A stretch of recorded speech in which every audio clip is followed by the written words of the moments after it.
శాస్త్రం ఉన్నదల్లా పనిమంతుడు పందిరేస్తే కుక్కతోక తాకి కూలిపోయిందట. మన తెలంగాణలో చాలా ఫేమస్ కదా.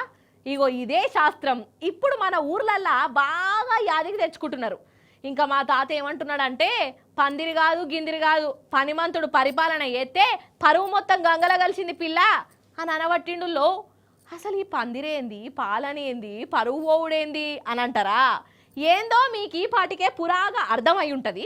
మన సర్కారు వారు పెట్టిన పంచాదితోని ఇప్పుడు మన తెలంగాణలో ఉన్న జనాలందరూ తలకాయ పట్టుకుంటురులో. లేనిపోని భయాలు పెట్టిరు వాళ్ళకు. ముచ్చటేందో పురాగా చూసేసొద్దాం రాన్రి. అనుమాన పడతనే ఉన్నా ఇదంతా ఉత్తకథనే అని. కాంగ్రెస్ ప్రభుత్వము ఏదన్నా ఇగురం పెట్టుకున్నదంటే ఇకారం చేసే కుట్రనే ఉంటదని. ఆఖరికస్తే గట్లనే అయింది కదా. ఇక కులాల లెక్కింపులు, ఎస్సీల వర్గీకరణ అని పెట్టి అందరినీ రోడ్ల మీదకి తీసుకొచ్చి పంచాదులు పెట్టించే మాదిగలు, మాలలు, బీసీలు ఎవ్వరికి చక్కగా న్యాయమే జరగలేదు వల్ల. ఇప్పుడు షెయి పార్టీ లీడర్లు కనబడితే ఊరవతల దాకా గెదమెతట్టే ఉన్నారు జనాలు. సీఎం రేవంత్ రెడ్డి సారు దిష్టి బొమ్మలు గాలబెడతాన్రు, నమ్మిచ్చి నట్టేట ముంచిండు అని గరమైతాన్రు. అగర్సే ఈ ప్రభుత్వము మంచి చేయాలని పెట్టుకుంటే ఇంతమంది రోడ్ల మీదకి ఎందుకు వస్తారు చెప్పు?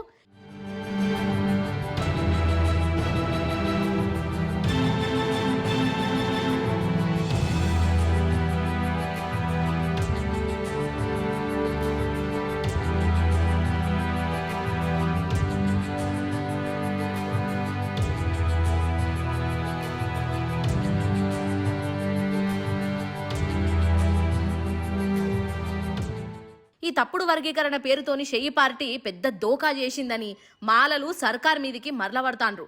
మాకు గట్లెట్ల 9% రిజర్వేషన్ ఇస్తారు, 11% ఇయ్యవలసిందే అని మాదిగలు డిమాండ్ చేస్తాండ్రు. ఇక ఇదిట్లుంటే తప్పుడు లెక్కలు, బోగస్ సర్వేలతోని దగా చేసిర్రని బీసీలు ఆందోళనలు చేస్తాండ్రు. అసలైతే పాత సర్వేకు ఇప్పటి సర్వేకు జమీన్ ఆస్మాను ఫరక్ ఉన్నది.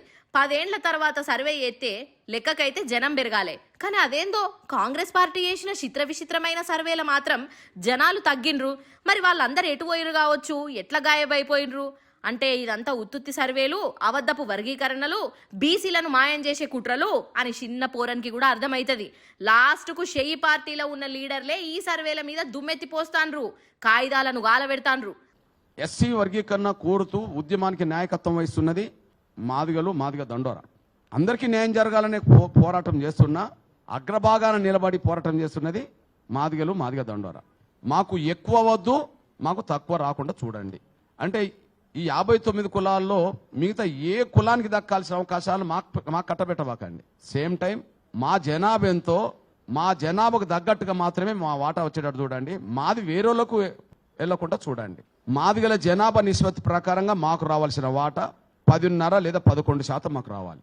మాకు ఇవాళ 9% మాదిగలతో పాటు కొన్ని కులాలు కలిపి 9% ఇచ్చారు. ఇది ఏ ప్రాతిపదికం ఇచ్చారు? వెనుకబాటుతనం ఆధారంగా చూసి 9% డిక్లేర్ చేశారా, లేదా జనాభా పరంగా చూసి 9% డిక్లేర్ చేశారా? వెనుకబాటుతనాన్ని గుర్తించినట్టుగా కనిపించట్లేదు, మా జనాభాకు దగ్గర గుర్తించి ఇచ్చినట్టుగా కనిపించట్లేదు. సింగిల్ క్యాస్ట్ మాదిగల జనాభా 32,33,642.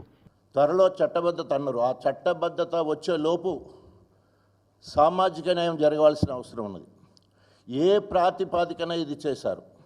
జనాభా ప్రాతిపాదికన అంటే అట్లా లేదు, సామాజిక ప్రాతిపాదన అంటే అట్లా లేదు, వెనుకబాటు తరంగా చూస్తామంటే అట్లా కూడా లేదు. దీని వెనుక మరి వివేక్ వెంకటస్వామి హస్తం ఉన్నట్టు కొట్టొచ్చినట్టు కనబడుతుంది.